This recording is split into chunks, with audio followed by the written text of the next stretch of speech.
Morning student, তোমরা already হয়তো শুনেছো যে 40খানা জবসগুলো ইন ফিউচার অবসলিউট হয়ে যাবে কমপ্লিটলি। তো এইরকম 40খানা জবের লিস্ট মাইক্রোসফট বার করেছিল এবং যদি একটু খুঁটিয়ে দেখা যায় বা তুমি যদি রিসার্চ পেপারটা অ্যানালিসিস করো তাহলে এটা মানতেই হবে যে একদম লেজিট এবং ভীষণভাবে ইরিভার্সেবল। মানে ওটা হবেই, আস্তে আস্তে গ্র্যাজুয়ালি হবেই। ওকে, মানে এই মুহূর্তে হয়তো দুম করে সবাই চাকরি হারিয়ে ফেললো এমনটা হচ্ছে না, কিন্তু আস্তে আস্তে গ্র্যাজুয়ালি, এবং খুব যে সময় লাগাবে তাও নয়। ওকে, নিয়ার ফিউচার বলা যায়, তো নিয়ার ফিউচারেই কিন্তু এই জিনিস হবেই। তো অনেক স্টুডেন্টের বা অনেক গার্জেনদের একটা চিন্তা যে তাহলে এমন কোন কোন কেরিয়ার আছে যেগুলো ইন ফিউচার ভীষণভাবে সাস্টেনেবল থাকবে, যেগুলো থেকে চাকরির মানে যেগুলো অ্যাডাপ্ট করলে বা যে সমস্ত কেরিয়ারে চাকরি থাকবে ইন ফিউচার, মানুষের প্রয়োজন হবে সোজা কথা। তাহলেও আমি একই কথা বলবো যে এই যে চাকরিগুলো চলে যেতে বসেছে সেই কাজগুলোরই আপগ্রেডেশন যদি তুমি একটু তলিয়ে চিন্তা ভাবনা করো, যে সেই যে কাজগুলো চলে যেতে বসেছে, আমি অবশ্যই 40খানা যে কাজের লিস্ট, যে টাইপের কেরিয়ার বা যে টাইপের জব রোল ইন ফিউচারে চলে যেতে বসেছে সেগুলোর লিস্ট আমি আমার ভিডিও ডেসক্রিপশন বক্সে দিয়ে দেবো, বা তোমরা নিজেরাও গুগল সার্চ করলেও পেয়ে যাবে। তো যাই হোক, তো সেই 40খানা যে কাজের রোল সেইগুলোই যদি তুমি আপগ্রেড করো না, আরো আপগ্রেড ভার্সানে যাও, তাহলেই দেখবে সেই টাইপের কাজে মানুষের গুরুত্ব থাকবে। এবং তোমাদের আমি সিম্পল রুল একটা বলে দিই, এই রুলটা যদি ফলো করো তাহলে যে কোনো কেরিয়ারে না ইন ফিউচার, সেখানে যত এআই এর ইম্প্যাক্ট পড়ুক, কিন্তু আলটিমেটলি পার্টিকুলারলি তুমি যদি এই রুল ফলো করে এগো এবং সেইভাবে নিজেকে তৈরি করো, তাহলে চাকরি যাওয়ার সম্ভাবনা একদমই থাকবে না, উল্টে তোমার গুরুত্ব আরো বাড়বে। কারণ এটা মাথায় রাখতে হবে যে এআই বা এই অটোমেশন আসার ফলে যে কাজগুলো একটা সময় লাগাতো অনেকটা এবং অনেক মানুষের ইনভলভমেন্টের প্রয়োজন হতো, সেই টাইপের কাজগুলো খুব ইজিলি, খুব তাড়াতাড়ি এবং খুব কস্ট এফেক্টিভলি করে ফেলা সম্ভব। যদি একটা প্যাটার্ন তুমি খেয়াল করো তাহলে বুঝতে পারবে যে সেই কাজগুলোর মধ্যে একটা সুন্দর প্যাটার্ন আছে। সেই প্যাটার্নটা কি না, সেই কাজগুলো ম্যাক্সিমামই সব রিপিটেটিভ কাজ, বা সেই কাজগুলো সোজা কথায় কোনো একটা রুল বুক ফলো করা কাজ। ওকে, খুব বেশি প্রবাবিলিস্টিক নয়, বা খুব বেশি যে ভ্যারিয়েবলস আছে তা কিন্তু নয়। ওকে, এবং ম্যাক্সিমাম কাজগুলোই কিন্তু ওই বলতে পারো মিড লেভেল ওয়ার্ক বা লো লেভেল ওয়ার্ক বলতে পারো। এবং লো লেভেল মানে আমি বলছি যেখানে ফিজিক্যাল ইনভলভমেন্টটা কম আছে অথচ ব্রেনের ইনভলভমেন্ট আছে, অথচ লো প্রোফাইল কাজকর্ম, সেইগুলোই কিন্তু সবচেয়ে তাড়াতাড়ি এফেক্টেড হচ্ছে এবং ইন ফিউচার অবসলিউট হয়ে যাবে, কমপ্লিটলি মেশিন নিয়ে নেবে। আমি একটা সহজ উদাহরণ হিসেবে তোমাদের যদি বলি, নিশ্চয়ই তোমরা এই লিস্টে পেয়ে যাবে ডেটা এন্ট্রি অপারেটর, দেন অ্যাকাউন্টিং, দেন ক্লারিক্যাল যে কাজকর্ম, দেন টেলিকলার, হ্যাঁ, রিসেপশনিস্ট, এই টাইপের জব রোল ইন ফিউচার একদম অবসলিউট হয়ে যাবে। কিন্তু এইগুলোরই যদি একটু আপগ্রেড ভার্সান দেখো, যে একজন অ্যাকাউন্ট্যান্ট সে যদি নিজেকে আপগ্রেড করে তার অলরেডি থাকা যে নলেজ বা অলরেডি যে স্কিল তার আছে সেটাকে ইউজ করে, তারপর তার সাথে সাথে এক্সট্রা নলেজ নিয়ে এক্সট্রা স্কিল বিল্ড করে সে যদি নিজেকে বিজনেস অ্যানালিস্ট হিসেবে নিজেকে আপগ্রেড করতে পারে, ওকে, বা একজন ডেটা এন্ট্রি অপারেটর সে যদি নিজেকে আপগ্রেড করে স্কিল ডেভেলপ করে নিজেকে একজন ডেটা অ্যানালিস্ট হিসেবে আপগ্রেড করতে পারে, একজন টেলিকলার সে যদি মানে একদম কাস্টমারকে স্যাটিসফাই একদম কমপ্লিটলি করার জন্য যে মার্কেটিং এর যে স্ট্র্যাটেজি আছে সেইগুলো রপ্ত করে যদি একজন ভালো টেলি মার্কেটার হতে পারে, যে একদম মানে এত ভালোভাবে সে কথা বলতে পারে এবং এত ভালো কনভিনসিং এবং এতটাই সে লজিক্যালি কথাবার্তা বলে, এতটাই উইটফুলি কথাবার্তা বলে সে কোনো একজনকে পারসু করতে পারে যে সে সবচেয়ে ভালো কোনো একটা প্রোডাক্টের মার্কেটিং করতে পারে বা সোজা কথা সেল করতে পারে। ওকে, তো তখন কিন্তু তাদের গুরুত্ব ভীষণভাবে বাড়ছে এবং এই টাইপের জব রোলগুলো কিন্তু ইন ফিউচারও থাকবে, তো বটেই, উল্টে ফ্লারিশ করবে। ওকে, তো এইভাবে নিজেকে আপগ্রেড করতে হবে। এবং এখানেও একটা ট্রেন্ড তোমরা একটু যদি খেয়াল করলে দেখো, তাহলে বুঝতে পারবে যে যে যে টাইপের জবগুলো থাকবে ইন ফিউচার, বা যে টাইপের জবগুলো ইন ফিউচার ফ্লারিশ করবে, সেই প্রত্যেকটা জবই kind of mix of skills, interdisciplinary স্কিলের প্রয়োজন, নলেজের প্রয়োজন, এবং ম্যাক্সিমাম ক্ষেত্রেই সেটা কিন্তু জাজমেন্টের ওপর, মানে ডিসিশনটাই তুমি নিচ্ছ, তুমি kind of final decision maker. একজন অ্যাকাউন্ট্যান্ট জাস্ট কি করে, যে কোনো ফিনান্সিয়াল যে ট্রানজাকশন সেগুলোর হিসেবপত্র রেখে আলটিমেটলি সেটা তার বসকে জাস্ট প্রোভাইড করে। ওকে, সে কিন্তু কোনো জাজমেন্ট কিছু দিতে পারে না, বা কোনো পার্টিকুলার কোনো একটা ওই ডিসিশন সেটা কিন্তু সে দিতে পারে না। কিন্তু একজন বিজনেস অ্যানালিস্ট করেন, তার কাজ কিন্তু এই সমস্ত বিভিন্ন অ্যাকাউন্টিং এর যে ট্রানজাকশন সেইগুলো, প্লাস আরো বেশ কিছু অ্যাসপেক্ট কোম্পানির যে হিউম্যান অ্যাসপেক্ট রয়েছে, কোম্পানির যে অপারেশন, যে কোম্পানিতে যে টাইপের প্রোডাকশন তৈরি হচ্ছে, যে ফাইনাল প্রোডাক্ট সোজা কথায়, বা যে সার্ভিস সেই কোম্পানি জেনারেট করছে, সেটার ধরন, সেটার ট্রেন্ড, সেটার মার্কেট অ্যানালিসিস, এই সমস্তগুলো করে, এবং আরো বেশ কিছু অ্যাসপেক্ট সবকিছু মিলিয়ে মিশিয়ে নিয়ে তারপরে কিন্তু তাকে ডিসিশন মেক করতে হয় যে কোম্পানির জন্য কোনটা ভালো, কোনটা করলে কোম্পানি আরো বেশি প্রফিট আর্ন করতে পারবে।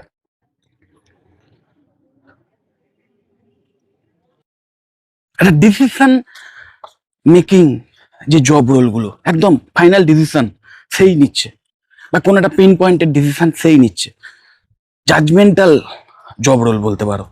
একজন হিস্টোরিয়ান, যার অতীতের হিস্ট্রি মুখস্থ, একদম মেমোরিতে ভরে পড়ে আছে, তার ইন ফিউচারে খুব একটা গুরুত্ব থাকবে না নর্মাল হিস্টোরিয়ান যিনি। কারণ সেই মেমোরি, যে জিনিসটা মেমোরিতে স্টোর করে রেখেই যার কাজ শেষ, এবং দরকার মতো সেই মেমোরি থেকে সেটাকে জাস্ট প্রেজেন্ট করা, সেটুকুই যে যে মানে যার কাজ, সেই জব রোলও বেশি দিন থাকবে না। কারণ সেটা অনেক অনেক বেশি এই এআই ড্রিভেন মেশিন করে দেবে। নিশ্চয়ই এখন তোমরা শুনেছো কিনা জানি না, বিভিন্ন যে ঐতিহাসিক যে জায়গাগুলো রয়েছে সেখানে গেলেই সেখানে যে ট্যুরিস্ট গাইড দেখা যায়, যেখানে তারা কিছু অর্থের বিনিময়ে সেই পার্টিকুলার জায়গার বিভিন্ন স্থান দেখিয়ে সেখানে সেই স্থান মাহাত্ম্যটা বোঝান, ওই ইতিহাস, মানে তার ইতিহাসটা বোঝান, যে কি হয়েছে, কে বানিয়েছিলেন, কোনো ঘটনা স্পেসিফিক, এই সমস্ত বোঝান। ওকে, তো এই টাইপের যে কাজকর্ম সেটাও ইভেন এখন এআই করে দিচ্ছে, অনেক জায়গাতেই অলরেডি ইমপ্লিমেন্টেড হয়েছে, যেখানে ওই হেডফোন দেওয়া হচ্ছে, এআই ড্রিভেন হেডফোন, এবং তুমি ওই পার্টিকুলার জায়গায় যে স্থানেই দাঁড়াবে, বা যে কোনো একটা সৌধের সামনে দাঁড়ালে অটোমেটিক্যালি জিপিএস দিয়ে ট্র্যাকিং হচ্ছে, সবকিছু ওয়াইফাই দিয়ে কানেক্টেড, এবং ভেরিয়াস ল্যাঙ্গুয়েজ তুমি সেট করতে পারবে পছন্দ মতো, সেই ল্যাঙ্গুয়েজেই তোমাকে সেই পার্টিকুলার স্থানের মাহাত্ম্য অটোমেটিক্যালি কানে চলে আসবে। কারণ এটা স্টোর করা সম্ভব, একদম মেমোরিতে স্টোর করে দরকার মতো জাস্ট প্রেজেন্ট করা। তো সেই কাজটা অবশ্যই এই এআই অনেক বেটার করে ফেলতে পারবে। কিন্তু একজন হিস্টোরিয়ান, একজন ইতিহাসবিদ, তিনি যদি এই অতীতের হয়ে যাওয়া ঘটনাগুলোকে নিয়ে আলটিমেটলি বর্তমান যুগের সঙ্গে অ্যানালিসিস করে ফিউচারে কি হতে পারে, বা কি করলে কোন একটা পার্টিকুলার প্রবলেম থেকে বার হয়ে আসা যেতে পারে, কারণ অতীতে এই ঘটনা ঘটেছে, এবং বর্তমানে ট্রেন্ড অ্যানালিসিস করে ইন ফিউচারে আসা কোনো ওই টাইপের দুর্যোগ কিভাবে বাইপাস করা যেতে পারে, এই এই এই জিনিসটা কিন্তু একজন ম্যানেজেরিয়াল রোলে থাকা পার্সনের কোয়ালিটি বলতে পারো। একজন ম্যানেজমেন্টের স্কিলফুল পার্সন, তার মধ্যে যদি এই ইতিহাসের এই স্কিল থাকে, তাহলে অবশ্যই তিনি অনেক বেটার ম্যানেজার হয়ে উঠতে পারবেন। কিন্তু ওই শুধু ইতিহাসের নলেজ থাকলেই হবে না, শুধু ইতিহাসের ওই মেমোরি থাকলে হবে না, সেটাকে অ্যানালিসিস করার পাওয়ার, বর্তমানে রেখে অ্যানালিসিস করার পাওয়ার, এবং ইন ফিউচারে কি কি হতে পারে তার যে প্রবাবিলিস্টিক যে সমস্ত সম্ভাবনা, সেইগুলোকে অ্যানালিসিস করে ফাইনাল একটা ডিসিশনে আসা, যে কোম্পানিতে এই ঘটনা আগে ঘটেছিল, বা অমুক জায়গায়, পৃথিবীর অমুক জায়গায় অমুক কোম্পানিতে অমুক জিনিস ঘটেছিল, সেই জিনিস আমাদের এখানেও হতে পারে, হলে ইন ফিউচারে আমরা কিভাবে সেটাকে ট্যাকেল করতে পারি। এক্স্যাক্ট পিন পয়েন্টেড, বা অলরেডি যদি ওই ওই টাইপের কোনো একটা খারাপ সিচুয়েশন কোম্পানিতে আসে, সেটাকেও আইডেন্টিফাই করে এক্স্যাক্ট এই করলে এই সিচুয়েশন থেকে বেরিয়ে আসা যাবে। এটা একজন দক্ষ ম্যানেজারের কাজ। ওকে, তো এইভাবে তোমাদের কিন্তু কাজ শিফট করতে হবে। যারা অলরেডি এই টাইপের প্রফেশনে আছে তারা যদি এইভাবে নিজেদের আপগ্রেড করে আরো কিছু এক্সট্রা নলেজ নিয়ে, এক্সট্রা স্কিল বিল্ড করে এইভাবে যদি নিজেদের প্রফেশনটাকে আপগ্রেড করে না, তাহলে অবশ্যই তারা সেই প্রফেশনে আরো বেটার করতে পারবে। শুধু টিকে থাকবেন না, আরো অনেক এক্সট্রা ইনকাম করতে পারবে। কারণ রিমেম্বার, এআই কিন্তু ডাইরেক্ট মানুষকে কখনো রিপ্লেস করতে পারবে না। মানুষকে রিপ্লেস করবে তারাই যারা এআই কে হাতিয়ার হিসেবে ইউজ করবে। ওকে, এবং ডিসিশন মেক কিন্তু মানুষই করবে। ডিসিশন, ফাইনাল ডিসিশন কিন্তু কখনোই কোনো মেশিনের ওপর ছেড়ে দেওয়া হবে না, হতে পারে না সেটা। ওকে, তো আমি তোমাদের বলবো, তোমরা যারা অলরেডি টেকনিক্যাল কোর্সই চুজ করবে, তোমরা যদি এখন ক্লাস 11-12 স্টুডেন্ট হও, বা নেক্সট ইয়ারে তোমরা কোনো একটা গ্র্যাজুয়েশন কোর্সে অ্যাডমিশন নেবে, এবং তোমরা যদি কোনো টেকনিক্যাল কোর্সে অ্যাডমিশন নিতে চাও, সে বিটেকের যদি কোনো ব্রাঞ্চে অ্যাডমিশন নিতে চাও, তাহলে যে ব্রাঞ্চটা তোমাদের পছন্দ সেই ব্রাঞ্চটা নিয়েই পড়াশোনা করো। ইন ডেপথ নলেজ নাও, তোমার যে ব্রাঞ্চ সেই ব্রাঞ্চের যে ভিত সেটা সম্পর্কে নলেজ নাও, এবং এই যে সমস্ত এআই টুলস তোমাদের ওই ব্রাঞ্চে তার ইউসেজ শিখতে হয়, অলরেডি সিলেবাসে রয়েছে। যদি নাও থাকে সিলেবাসে, তাহলে খুঁজে বার করো যে কোন কোন এআই টুলস গুলোর বেশি ইম্পর্টেন্স আছে। ইভেন যদি সিভিল ইঞ্জিনিয়ারিং ফিল্ডেও যাও, আজকের তুমি আমাদের দেশেরই যদি দেখো, আমার মনে হয় সবচেয়ে বেশি দক্ষ সিভিল ইঞ্জিনিয়ার আমাদের দেশে এই মুহূর্তে দরকার। শুধু আমাদের দেশ শুধু নয়, আমাদের রাজ্যের চারপাশে দেখো একটু, তাহলেই বুঝতে পারবে যে আমাদের দেশের রাস্তাঘাট, পয় প্রণালী, বর্জ্য নিকাশি, অমুক তমুক, খাল বিল, নালা নর্দমা, বিভিন্ন বাঁধ, এই সমস্ত কাজকর্মের পেছনে, বা ইভেন মডার্ন এমন ইনফ্রাস্ট্রাকচার যে ইনফ্রাস্ট্রাকচার পরিবেশকে ক্ষতি করবে না, এই টাইপের কাজকর্মের জন্য প্রচুর দক্ষ সিভিল ইঞ্জিনিয়ারদের প্রয়োজন। কিন্তু সেই সিভিল ইঞ্জিনিয়ারদের অবশ্যই মডার্ন টেকনোলজি সম্পর্কেও নলেজ রাখতে হবে। তো অবশ্যই তোমরা যদি সিভিল ইঞ্জিনিয়ারিং ফিল্ডে যাও, তাহলে সেই রিলেটেড বেস যে নলেজ সেটা তো নেবেই, বেসিক যে নলেজ, এবং তার সাথে সাথে মডার্ন মডার্ন টেকনোলজি গুলো সম্পর্কেও জানবে। সেম জিনিস মেকানিক্যাল ইঞ্জিনিয়ারিং এর ক্ষেত্রে, ইলেকট্রিক্যাল ইঞ্জিনিয়ারিং এর ক্ষেত্রে, এবং ইসি বা কম্পিউটার সায়েন্সের মতো ব্রাঞ্চ তোমরা যারা নেবে, তারা তো এমনিতেই একটা মানে হাইলি জব ওরিয়েন্টেড ফিল্ডেই রয়েছে। কিন্তু ওই মাথায় রাখবে যে শুধু ওই কোনো একটা পার্টিকুলার অপারেশন করে যেতে হবে, শুধু পার্টিকুলার কোনো একটা অ্যাক্টিভিটিস করে গেলেই বা সেই বিষয়টা শিখলেই আমি ইন ফিউচার ভীষণ কিছু কামাতে পারবো, সেটা কিন্তু নয়। তোমাকেও সবসময়তেই মাথায় রাখতে হবে যে এমন কাজ করতে হবে যেটা কাইন্ড অফ ফাইনাল প্রোডাক্ট আমার হাত দিয়েই যাতে বেরোয়, এই টাইপের একটা মেন্টালিটি রাখতে হবে। যে কারণে ওই যে কম্পিউটার সায়েন্সের মতো ব্রাঞ্চ চুজ করছে, তাকে অবশ্যই যে কোনো একটা ফিল্ড বেছে নিতে হবে, তার উপর এক্সট্রা স্কিল বিল্ড করতে হবে। যেমন সাইবার সিকিউরিটি হতে পারে, ডেভঅপস হতে পারে, এআইএমএল ইঞ্জিনিয়ারিং হতে পারে, এআইডিএস হতে পারে। ওকে, এই প্রত্যেকটাই কিন্তু আলটিমেটলি একদম টপ মোস্ট পোস্টে পৌঁছানোর আলাদা আলাদা স্পেশালাইজেশন বলতে পারো। তো এইগুলোকে তোমাদের টার্গেট করতে হবে, এবং বেস যেটা কম্পিউটার সায়েন্সের যে বেসিক নলেজ, সেটা তো নিতেই হবে। ইসির ক্ষেত্রেও semiconductor industry, VLSI, very large scale integration, IoTs, এইগুলো সম্পর্কে নলেজ নিতে হবে, আলাদা স্কিল বিল্ড করতে হবে। ওকে, তো এই টাইপের কাজগুলোতে এমনিতেই ইন ফিউচার হিউজ ভ্যাকেন্সিজ আসবে, এবং খুব দক্ষ ইঞ্জিনিয়ারদের প্রয়োজন হবে। কিন্তু ওই মাইন্ড ইট, দক্ষ মানে সুদক্ষ এবং এআই নলেজ রাখা, এআই এর ওপর স্কিল থাকা। সমস্ত ফিল্ডে, যে ফিল্ডেই তুমি যাও, এই যে কটা ফিল্ড আমি বললাম, প্রত্যেকটা ফিল্ডেই কিন্তু, যেগুলো ইভেন নন টেকনোলজিক্যাল ফিল্ড, সেখানেও এআই এর প্রভাব এসে গেছে, এআই এর সফটওয়্যার ইউজ হচ্ছে। তো সেই সফটওয়্যার সম্পর্কে তোমাকে নলেজ রাখতে হবে, না হলে তুমি একদম ব্যাকডেটেড হয়ে যাবে। আজকের স্ক্রিপ্ট রাইটার, একজন রাইটার, তাদেরও কাজ কমপ্লিটলি এআই করে দিচ্ছে।